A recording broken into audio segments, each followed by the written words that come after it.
On se pose souvent la question, quel est mon but? Quel est mon but sur cette terre? Et le but que nous avons sur cette terre, c'est d'être transformé à l'image de Jésus-Christ. C'est notre but. C'est ce à quoi nous avons été appelés.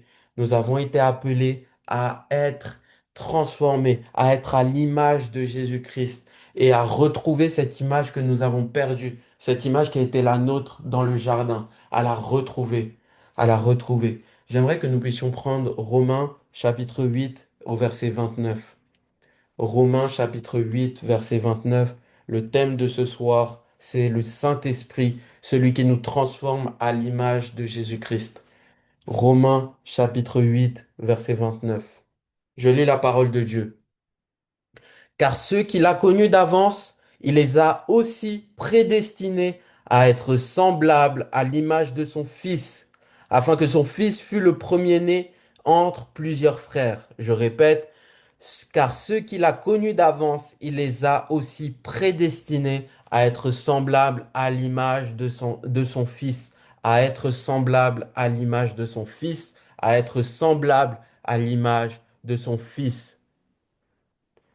L'apôtre Paul est très clair ici. Nous avons été appelés à ressembler à Jésus-Christ. C'est notre appel, c'est notre but sur cette vie, sur cette terre. C'est le but de notre vie. Le but de notre vie, c'est de ressembler à Jésus. Et ressembler à Jésus, c'est le seul moyen que nous avons de plaire à Dieu.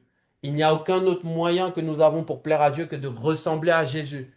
Il n'y a aucun autre moyen de plaire à Dieu que de ressembler à Jésus. Et c'est le Père lui-même qui le dit lorsqu'on prend Marc chapitre 1, verset 10 à 12. Marc chapitre 1, verset 10 à 12. Si quelqu'un peut lire la parole de Dieu, qu'il puisse lever la main. Et si une deuxième personne peut lire la parole de Dieu, qu'elle puisse lever la main. Comme ça, je sais si deux personnes peuvent lire. Mais j'aimerais qu'une personne puisse prendre, si possible, Marc 1, verset 10 à 12, et qu'une autre personne puisse prendre Jean 1, verset 32 à 34. Marc 1, verset 10 à 12, et qu'une autre personne puisse prendre Jean 1, verset 32 à 34. Je vais lire la parole de Dieu. Je vais lire la parole de Dieu. Marc 1, verset 10 à 12. Au moment où il sortait de l'eau, on parle du baptême de notre Seigneur Jésus-Christ. Au moment où il sortait de l'eau, il vit les cieux s'ouvrir et l'Esprit descendre sur lui comme une colombe. Et une voix fit entendre des cieux ces paroles. Tu es mon fils bien-aimé, en toi j'ai mis toute mon affection. Aussitôt l'Esprit poussa Jésus dans le désert. Amen. Tu es mon fils bien-aimé, en toi j'ai mis toute mon affection. Je le répète une nouvelle fois, il nous est impossible de plaire à Dieu sans ressembler à Jésus. Ressembler à Jésus, c'est le moyen que nous avons de plaire à Dieu. Ressembler à Jésus, c'est le moyen que nous avons de plaire à Dieu. Et ressembler à Jésus est une entreprise impossible sans le Saint-Esprit. C'est impossible de ressembler à Jésus sans le Saint-Esprit. C'est impossible. C'est là que la Bible dit, que Jésus enseigne dans Matthieu, je crois que c'est le chapitre 7 ou le chapitre 6, et Jésus enseigne et il dit, soyez parfaits comme notre Père céleste est parfait. Soyez parfaits comme notre Père céleste est parfait. Comment être parfait? Comment être parfait de nos propres forces? Comment être parfait de nos propres forces? C'est impossible. C'est impossible. Et il y a différents courants philosophiques qui ont tous cherché à être une bonne personne, être parfait. Différents courants de pensée, différentes religions qui cherchent un moyen d'être passé, mais d'être parfait. Mais la Bible nous enseigne clairement que sans Jésus-Christ, sans le Saint-Esprit de Dieu qui vit en nous, il nous est impossible d'être parfait. Il nous est impossible de plaire à Dieu. C'est impossible. C'est impossible. C'est impossible. Et c'est la raison pour laquelle j'aimerais lire dans Jean 1, verset 32 à 34, cet autre témoignage cet autre aspect du baptême de Jésus. Je lis la parole de Dieu. Jean rendit ce témoignage. Donc Jean le Baptiste rendit ce témoignage. J'ai vu l'Esprit descendre du ciel comme une colombe et s'arrêter sur lui. Je ne le connaissais pas, mais celui qui m'a envoyé baptiser d'eau, celui-là m'a dit, celui sur qui tu verras l'Esprit descendre et s'arrêter. L'Esprit descendre et s'arrêter. L'Esprit descendre et s'arrêter, c'est celui qui baptise du Saint-Esprit. Et j'ai vu et j'ai rendu témoignage qu'il est le Fils de Dieu, qu'il est le Fils de Dieu. Ces deux passages sont très clairs et il nous montre que, que dans ces deux passages, Dieu le Père lui-même rend témoignage de ceux qui lui fait plaisir, de ceux qu'il aime, de ceux qu'il aime. Et c'est ce que nous avons lu. Ce qu'il aime, ce à quoi il prend plaisir, c'est le Fils. Le Fils. Dieu le Père aime le Fils. Il aime pleinement le Fils car c'est celui sur qui l'Esprit est descendu et il s'est arrêté. C'est celui sur qui Amen. l'Esprit descendu et il a décidé de demeurer. C'est la raison pour laquelle Dieu aime le Fils. Et c'est la raison pour laquelle Dieu a trouvé toute son affection dans le Fils. La Bible ne dit pas qu'il a trouvé une partie de son affection. La Bible ne dit pas qu'il a trouvé la majorité de son affection. La Bible dit qu'il a trouvé toute son affection. Il nous est impossible de plaire à Dieu sans son esprit en nous. Il nous est impossible de plaire à Dieu sans son esprit. Et on voit également dans ce passage, dans le baptême de Jésus, on voit également l'amour de l'Esprit Saint de Dieu pour son Fils, pour le Fils de Dieu, l'amour de l'Esprit Saint pour Jésus. On le voit comment? On le voit parce que il aime tellement le Fils. Le Saint-Esprit aime tellement le Fils au point de lui faire confiance et au point de descendre sur lui et de surtout de s'arrêter et de rester et de demeurer en lui. De demeurer en lui sans jamais le quitter. Sans jamais le quitter. Et il faut comprendre. En fait, il faut comprendre pourquoi c'est quelque chose qui n'est pas anodin. Parfois, on peut lire ça de manière normale, mais l'esprit qui descend sur quelqu'un et qui s'arrête, c'est quelque chose qui ne s'est jamais qui n'est jamais arrivé avant Jésus. C'est un moment, c'est quelque chose qui n'est jamais arrivé avant Jésus. Avant Jésus. Avant Jésus, on voyait l'Esprit de Dieu se saisir de différentes personnes et s'en aller. Se saisir de différentes personnes pour un moment et s'en aller. Se saisir, agir au travers de la vie de certaines personnes et s'en aller. Mais là, la particularité, c'est qu'il descend sur Jésus et il reste et il demeure. Et il demeure. Il fait de Jésus son habitation son habitation, son habitation. Et c'est quelque chose de particulier. Et cela témoigne de l'amour du Saint-Esprit pour le Fils. De l'amour du Saint-Esprit pour le Fils. Et dans ce passage-là du baptême, on voit également, là, on voit combien il est nécessaire d'avoir Christ en nous, le Saint-Esprit, Christ en nous, si nous voulons plaire à Dieu. C'est le seul moyen de plaire à Dieu. C'est le seul moyen de plaire à Dieu. C'est le seul moyen de plaire à Dieu. Amen. Amen. J'aimerais que nous puissions faire cette prière. Amen. Dieu notre Père, nous voulons te plaire en ressemblant à ton Fils. Saint-Esprit de Dieu, nous voulons que tu prennes plaisir Nous à voulons que tu habiter prennes en plaisir. nous. Seigneur Jésus, Seigneur Jésus, nous voulons te ressembler, nous voulons te ressembler, marcher comme tu as marché, marcher comme tu as marché, parler comme tu as parlé parler comme tu as parlé et vivre comme toi. et vivre comme toi. Amen. Amen. Amen. Amen. Amen. C'est notre appel. C'est notre appel. Notre appel, c'est de ressembler à Jésus. Si nous voulons plaire à Dieu, si nous voulons plaire à Dieu, notre appel, c'est de ressembler à Jésus. Faisons tout notre possible pour laisser le Saint-Esprit se manifester pleinement en nous afin que nous puissions ressembler à Jésus. Afin que nous puissions ressembler à Jésus. Afin que nous puissions ressembler à Jésus. Amen. Amen. Amen. Mon autre point, c'est que le Saint-Esprit est amour. Et je le répète une nouvelle fois, il nous est impossible d'être à l'image de Christ sans l'amour de Dieu en nous. Si le Saint-Esprit est amour, si le Saint-Esprit est amour, sans son amour en nous, nous ne pouvons pas lui ressembler. Nous ne pouvons pas ressembler à Jésus. Et si nous n'avons pas l'amour de Christ en nous, ça veut dire qu'il y a un souci avec... Nous avons un problème. nous avons un gros problème. Nous avons un gros problème. Si nous n'avons pas l'amour de Christ en nous et que nous disons croire en Jésus et que nous disons être des enfants de Dieu, nous avons un gros problème. Nous avons un gros problème. La Bible dit dans 1 Corinthiens 13, versets 1 à 3, quand je parlerai les langues des hommes et des anges, si je n'ai pas la charité, je suis un airain qui résonne ou une cymbale qui retentit. Et quand j'aurai le don de prophétie, la science de tous les mystères et toute la connaissance, quand j'aurai même toute la foi jusqu'à transporter les montagnes, si je n'ai pas la charité, je ne suis rien. Et quand je distribuerai tous mes biens pour la nourriture des pauvres, quand je livrerai même mon corps pour être brûlé, si je n'ai pas la charité, si je n'ai pas l'amour, cela ne me sert de rien.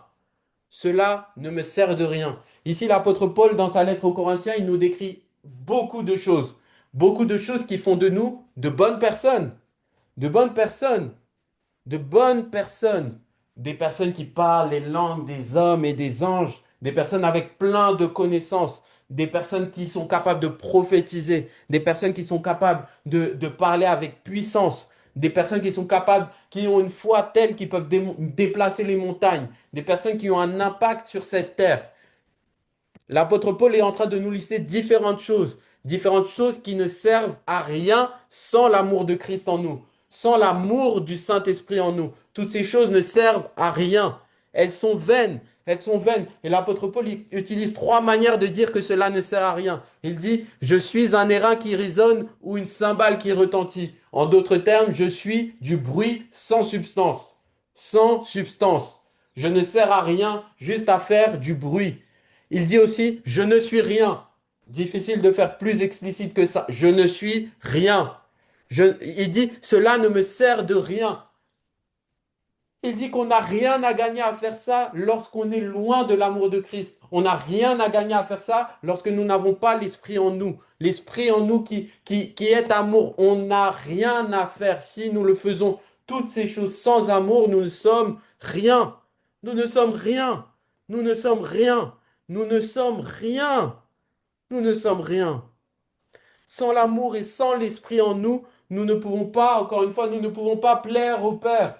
Plaire au Père. Et c'est pour ça que j'aime l'image qu'il utilise. Nous sommes une cymbale qui fait du bruit. Une cymbale qui fait du bruit. Ça veut dire que lorsque nous n'avons pas l'amour de Christ en nous, lorsque nous parlons en langue, ce que le Père entend, c'est du bruit. Il entend des cymbales, il entend juste du bruit. Il entend du bruit, il entend du bruit, il entend du bruit, il entend du bruit. Ça ne sert à rien sans l'amour de Christ en nous. Ça ne sert à rien. Ça ne sert à rien. Ça ne fait même pas sens. Ça ne fait même pas sens. Il dit même, cela ne me sert de rien. Ça veut dire, je n'ai rien à gagner. Je peux faire toutes ces bonnes choses, ces choses qui, je peux le penser, peut-être vont m'apporter des grandes récompenses, comme le dit le Seigneur dans l'évangile de Matthieu. Des grandes récompenses au ciel. Mais non, si je n'ai pas le Christ en moi, si je n'ai pas l'amour de Christ en moi, cela ne sert à rien. Cela ne sert à rien. Cela ne sert à rien. Ça ne sert à rien, ça ne sert à rien de dépenser autant d'énergie pour ça. Si nous n'avons pas l'amour du Père en nous, si nous n'avons pas l'amour de Christ en nous, si nous n'avons pas le Saint-Esprit qui est amour en nous, ça ne sert à rien. Ça ne sert à rien. J'aimerais qu'on puisse prendre Romains 8, versets 8 à 11. Romains 8, versets 8 à 11. Romains 8, versets 8 à 11. Je lis la parole de Dieu. Or, ceux qui vivent selon la chair ne sauraient plaire à Dieu. Or, ceux qui vivent selon la chair ne sauraient plaire à Dieu. Or, ceux qui vivent selon la chair ne sauraient plaire à Dieu. Pour vous, vous ne vivez pas selon la chair, mais selon l'esprit. Si du moins l'esprit de Dieu habite en vous. Si l'esprit de Dieu habite en vous. Si du moins l'Esprit de Dieu habite en vous. Si quelqu'un n'a pas l'Esprit de Christ, il ne lui appartient pas. Il ne lui appartient pas. Et si Christ est en vous, le corps, il est vrai, est mort à cause du péché. Mais l'Esprit est vie à cause de la justice. Et si l'Esprit de celui qui a ressuscité Jésus d'entre les morts habite en vous, celui qui a ressuscité Christ d'entre les morts rendra aussi la vie à vos corps mortels par son esprit qui habite en vous. Ce passage est clair. Ce passage est très clair. Et l'apôtre Paul est très clair à ce sujet. Si nous n'avons pas, si, oh, je répète les mots de l'apôtre Paul, mais pour vous, vous ne vivez pas selon la chair, mais selon l'esprit. Si du moins l'esprit de Dieu habite en vous. Si quelqu'un n'a pas l'esprit de Dieu, de Christ, il ne lui appartient pas. Ça veut dire quoi? Ça veut dire que sans l'esprit, nous n'appartenons même pas à Christ. Nous ne lui appartenons pas. Sans l'Esprit, nous ne lui appartenons pas. Or, l'apôtre Paul dit juste avant, si notre manière de marcher est une manière de marcher qui ressemble bizarrement au monde, si on n'arrive pas à faire la différence entre nous qui sommes en Christ et ceux qui sont dans le monde, il y a quelque chose qui cloche. Et l'apôtre Paul pose ici la question, est-ce que vous appartenez à Christ, si c'est le cas? Vous dites Amen. avoir accepté Jésus. Est-ce que vous lui appartenez si on ne fait pas la différence entre ceux qui sont dans le monde et ceux qui sont en Christ? Est-ce que vous lui appartenez? Est-ce que l'Esprit de Christ habite réellement en vous? Est-ce que l'Esprit de Christ habite réellement en nous? Si on ne fait pas la différence, si on ne voit pas la différence.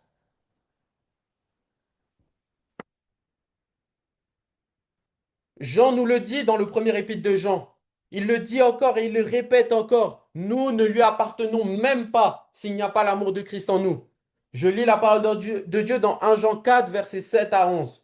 Bien-aimés, aimons-nous les uns les autres, car l'amour est de Dieu et quiconque aime est né de Dieu et connaît Dieu. Celui qui n'aime pas n'a pas connu que Dieu, n'a pas connu Dieu, car Dieu est amour.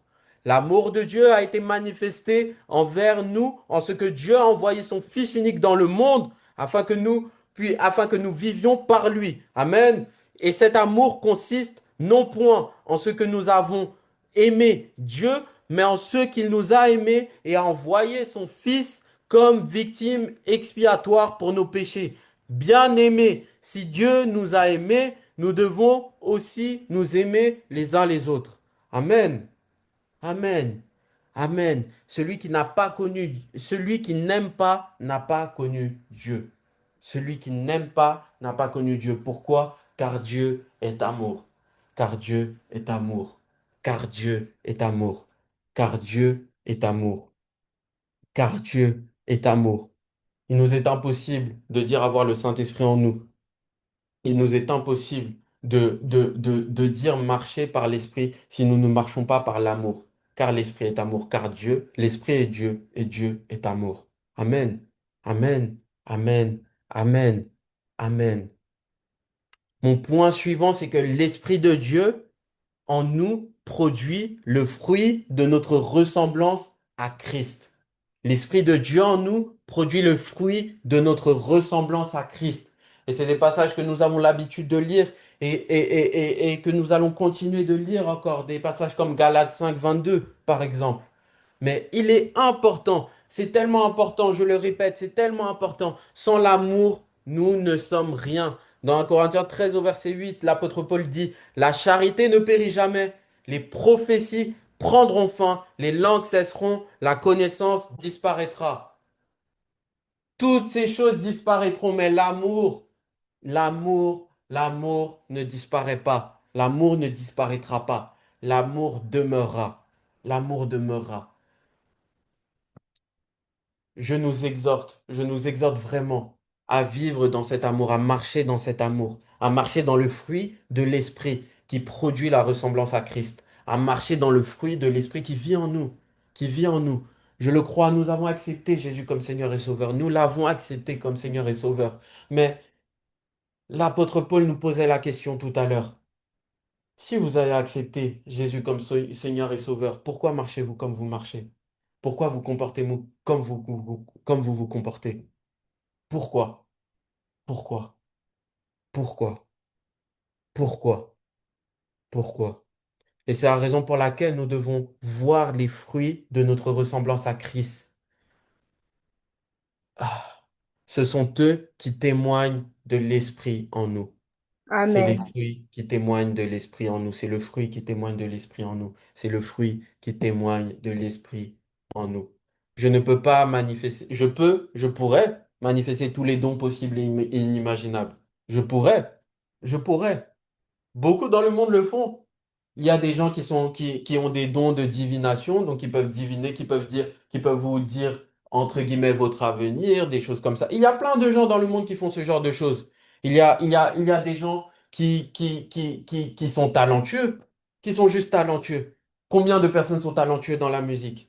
Il y a des dons et des talents. Il y a des dons et des talents et différentes personnes qui sont talentueuses et qui peuvent faire les mêmes choses que nous, qui peuvent faire les mêmes choses que nous.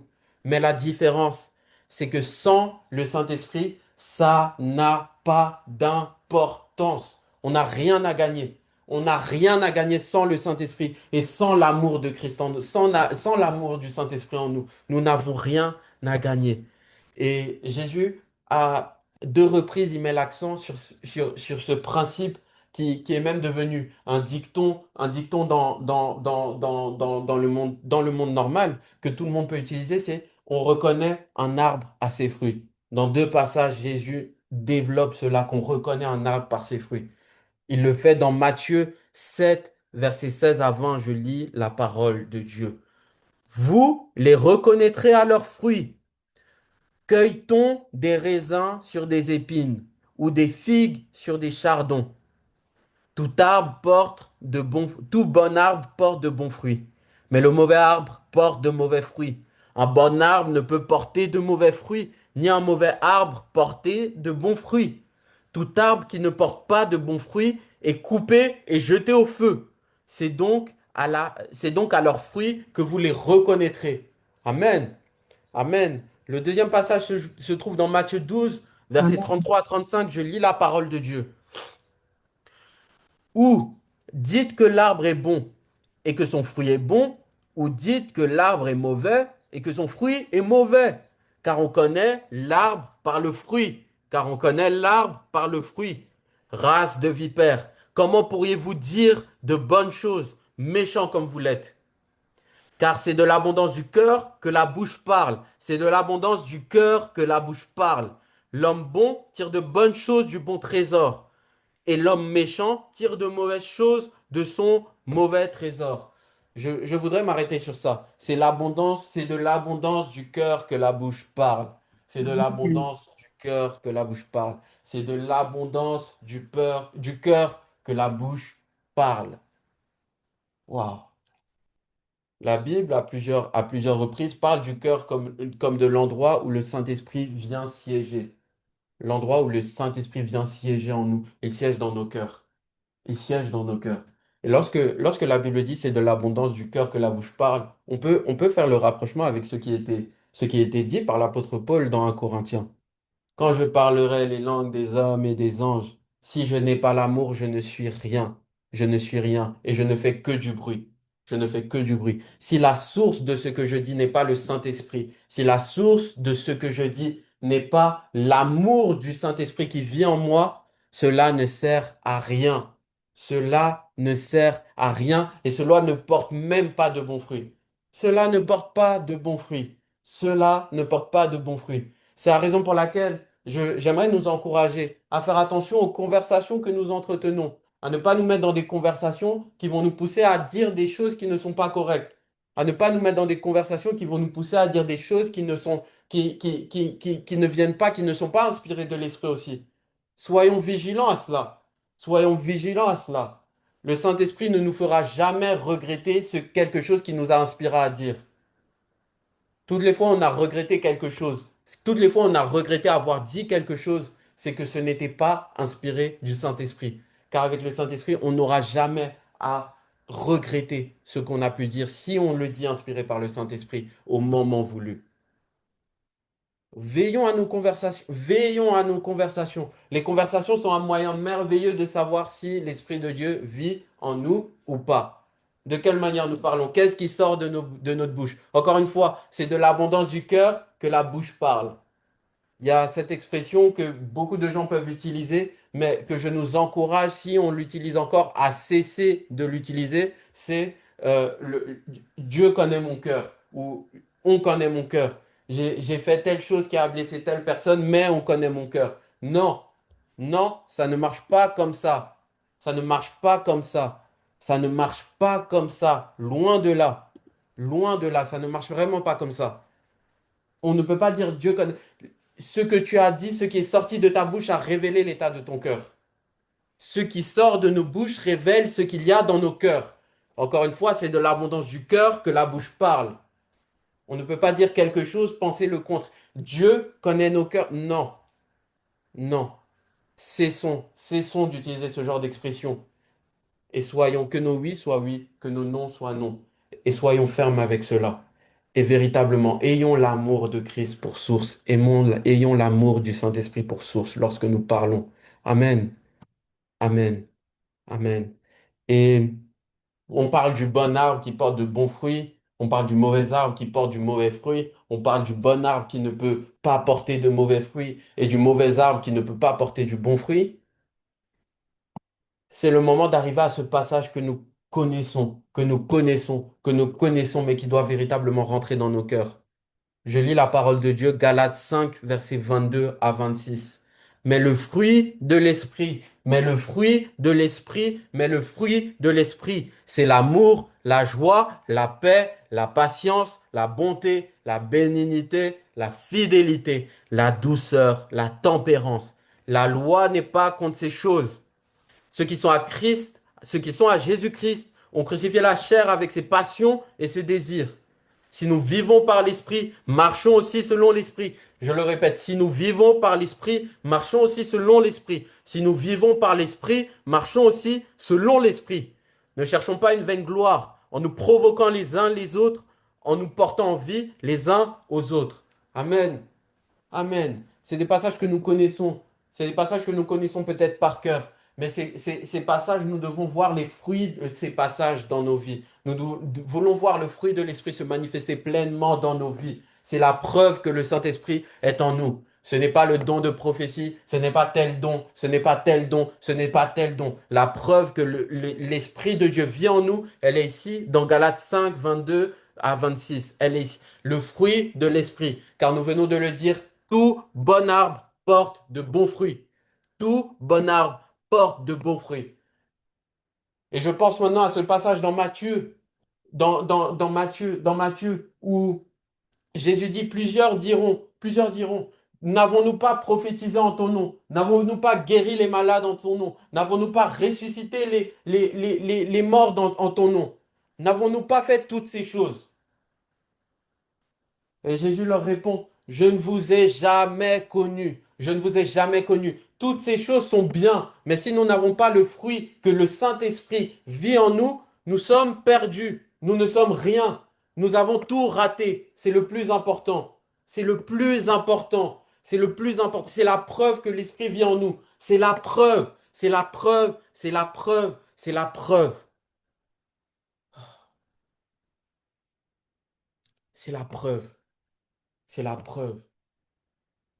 Demandons au Seigneur de nous aider à marcher par l'Esprit, comme il est dit. Si nous vivons par l'Esprit, marchons aussi par l'Esprit. Marchons aussi par l'Esprit. Qu'est-ce que ça veut dire? Si nous vivons par l'Esprit, marchons par l'Esprit. L'apôtre Paul est en train de dire, si vous êtes nés de nouveau, vivez comme des personnes nées de nouveau.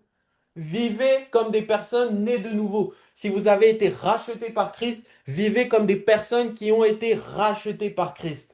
Qui ont été rachetés par Christ, qui sont libres, qui ont la liberté de vivre libre du péché, qui ne sont plus esclaves du péché, qui ne sont plus esclaves de la mort, qui, là où l'homme à qui là où on frappe la joue, vont tendre l'autre joue, qui là où on demande d'accompagner sur 10 kilomètres, vont accompagner sur 20 kilomètres. Soyons ces personnes-là. Soyons ces personnes-là. Soyons ces personnes-là. C'est la preuve que le Saint-Esprit est véritablement en nous. C'est la preuve que le Saint-Esprit est véritablement en nous. Si nous portons du fruit. Si nous portons du fruit. Encore une fois, il y a ce passage. Le bon arbre, le bon fruit. Le mauvais arbre, le mauvais fruit. Le bon arbre, pas de mauvais fruit. Le mauvais arbre, pas de bons fruits. Encore une fois, il y a ce passage. L'abondance du cœur et la bouche parlent. L'abondance du cœur. L'abondance du cœur, c'est l'arbre, c'est l'arbre, c'est l'arbre. Et ce que la bouche dit, C'est le fruit. C'est le fruit. C'est le fruit. Portons du fruit digne de notre repentance, comme le disent les Écritures, digne de notre salut, de ce que nous avons été sauvés, de ce que nous avons été rachetés. Et saisissons-nous, saisissons-nous, saisissons-nous de cette victoire que le Seigneur Jésus a payée à grand prix. Il a payé à grand prix. Il a payé à grand prix. Il s'est abaissé, il s'est humilié pour que nous puissions avoir cette victoire, pour que nous puissions nous comporter comme ça. Et nous trouvons le moyen de manquer de patience. Et nous trouvons le moyen de ne pas pardonner. Et nous trouvons le moyen d'être colérique. Ce n'est pas juste. Ce n'est pas juste. Ce n'est pas juste. Ce n'est pas juste. Et la Bible nous montre clairement dans dans le premier épître de Jean, dans l'évangile de Jean également, la Bible nous montre clairement, nous avons reçu gratuitement, nous devons donner gratuitement. C'est l'évangile de Matthieu. Vous avez reçu gratuitement, donnez gratuitement. Ce soir, je dis, j'ai reçu gratuitement le pardon de Christ. Je me dois, c'est ma responsabilité de le donner gratuitement. J'ai reçu gratuitement l'amour de Christ, c'est ma responsabilité de le donner gratuitement. Qui suis-je pour faire mériter à quelqu'un l'amour lorsque moi-même j'ai reçu l'amour de Christ alors que je ne le méritais pas? Qui suis-je pour faire mériter à quelqu'un le pardon lorsque moi-même j'ai Amen. reçu le pardon de Christ et je ne le méritais pas? Manifestons le fruit de l'esprit. C'est ce qui nous est enseigné. C'est ce qui nous est enseigné. Regardez, dans Galates 5, verset 22, le fruit de l'esprit, c'est l'amour. L'amour, je l'ai reçu gratuitement de Dieu. Donc le fruit de l'esprit, c'est que je manifeste cet amour avec mon frère et ma soeur autour de moi, avec mon prochain. La joie, j'ai reçu cette joie de Christ. J'ai reçu cette joie gratuitement de Christ. Je dois partager cette joie autour de moi. La paix, j'ai reçu cette paix de Christ. Soyons des ouvriers de la paix. C'est les béatitudes. Heureux ceux qui procurent la paix, car ils seront appelés fils de Dieu. Waouh! Ils seront appelés fils de Dieu. Ça veut dire que ce qui détermine si les personnes autour de moi me reconnaissent comme un fils de Dieu ou pas, c'est que je procure la paix autour de moi. C'est le fruit. C'est le fruit. La patience. La patience. Dieu a été si patient à mon égard. Si patient à mon égard. Toute ma vie, j'ai été si têtu. J'ai été si têtu, si entêté, si borné. Dieu a été si patient à mon égard. Et moi, je vais demander à quelqu'un de mériter ma patience. Je vais faire payer à quelqu'un pour avoir ma patience. Ce n'est pas juste. Ce n'est pas la justice de Dieu. Ce n'est pas le royaume de Dieu que nous avons reçu. La bonté, la bénignité, la fidélité, la douceur, la douceur. Dieu est si doux à notre égard. Lorsque nous regardons l'Ancien Testament, on aime bien dire, waouh, le Dieu de l'Ancien Testament, vraiment, vraiment, le Dieu de l'Ancien Testament, vraiment. Ça veut dire que tout de suite, là, la foudre, elle tombe sur toi et c'est fini.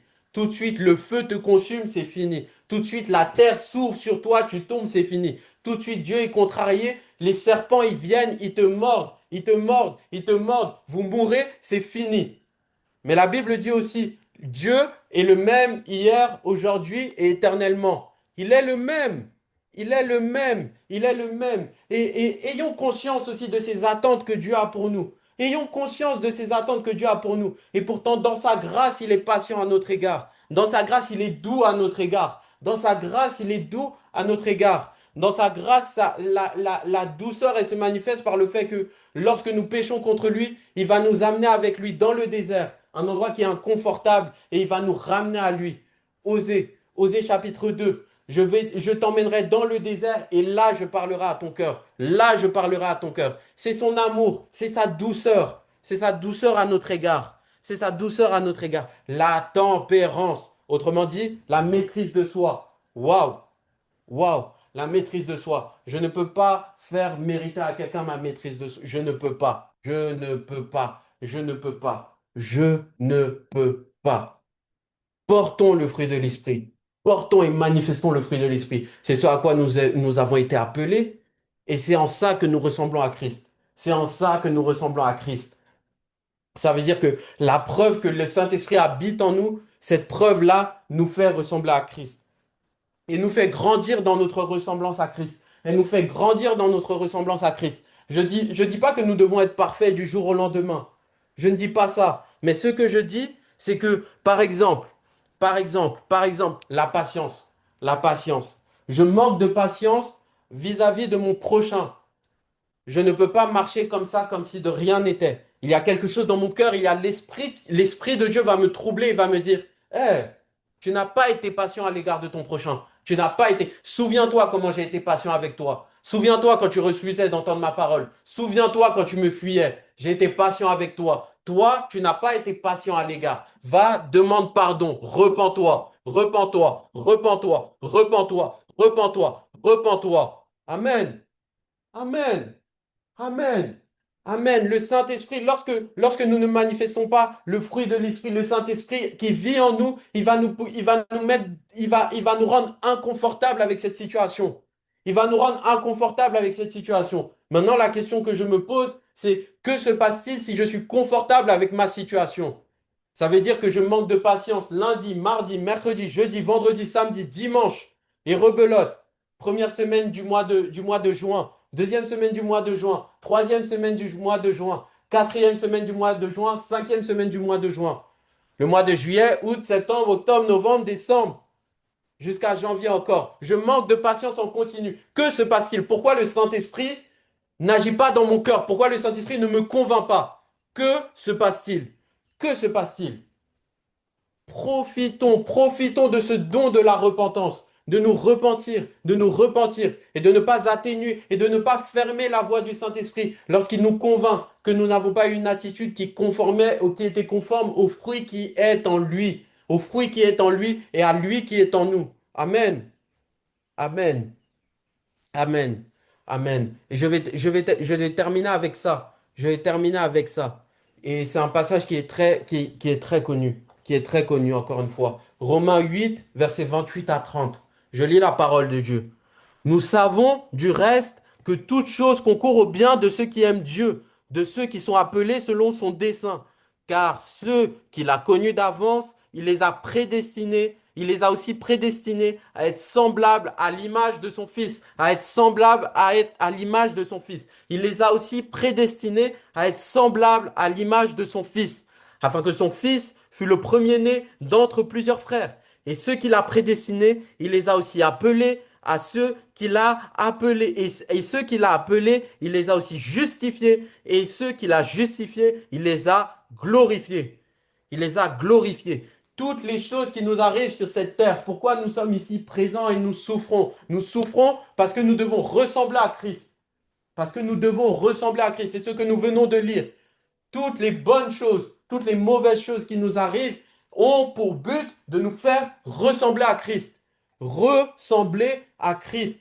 Nous faire grandir dans notre ressemblance à Christ. Pourquoi? Je vais me retrouver dans une situation où quelqu'un est violent avec moi. Quelqu'un a des mots violents avec moi. Je me retrouve dans cette situation. Que dois-je faire? Je dois faire preuve de maîtrise de soi. Je dois faire preuve de maîtrise de soi. Cette maîtrise de soi, ça va me coûter d'en faire preuve. Ça va me coûter de ne pas réagir à cette personne qui est violente. Ça va me coûter, ça va me coûter, ça va me coûter. Ne pensez-vous pas que ça a coûté à Jésus de ne pas réagir à Pilate, de ne pas réagir au Sanhédrin qui l'accusait, qui le battait, qui le crachait dessus, qui mentait à son sujet, qui l'insultait, qui le frappait, qui le fouettait.